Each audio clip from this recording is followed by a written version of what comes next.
पाकिस्तान की धरती कमालात की धरती है, जिसमें ऐसे हीरोज ने जन्म लिया जिन्होंने अपनी काबिलियत और कुर्बानी से ऐसी तारीख रकम की जिसको कौम आज भी सुनहरी हुरूफ में याद रखे हुए है। उन्हीं हीरोज में एक नाम मेजर जनरल इब्रार हुसैन का भी है। 1965 में जब असली दुश्मन भारत ने जंग मुसल्लत की और सियालकोट सेक्टर में दरअंदाजी करते हुए दुश्मन अपने सैकड़ों टैंकों के साथ लाहौर और सियालकोट की जानिब बढ़ रहा था, लेकिन उसकी राह में एक फौलादी दीवार खड़ी थी और वो दीवार मेजर जनरल इब्रार हुसैन की क़यादत में पाकिस्तानी अफवाज थी। चविंडा का मैदान उस वक्त सज चुका था।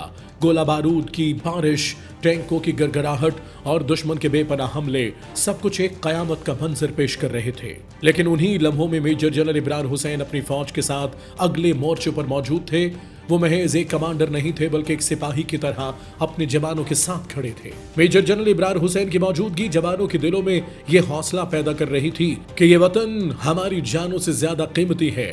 टैंकों की गड़गड़ाहट में मेजर जनरल इब्रार हुसैन ने कमाल हिकमत अमली बनाई और दुश्मन की यलगार को उसे खुले मैदान में उलझा दिया।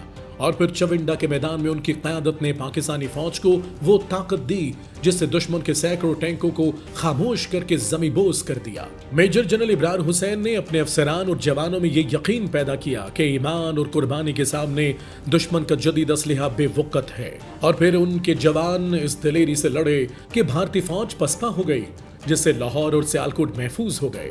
मेजर जनरल इब्रार हुसैन, उनके अफसरान और जवानों की बहादुरी ने चविंडा के महाज को तारीख का एक सुनहरी बाब बना दिया। मेजर जनरल इब्रार हुसैन का नाम आज भी जवान दिलों में एक हरारत पैदा करता है। वो महज एक जनरल या लीडर नहीं थे, बल्कि वो कौम के मुहाफिज, उम्मीद का चिराग और जुर्रत का इस्तारा थे।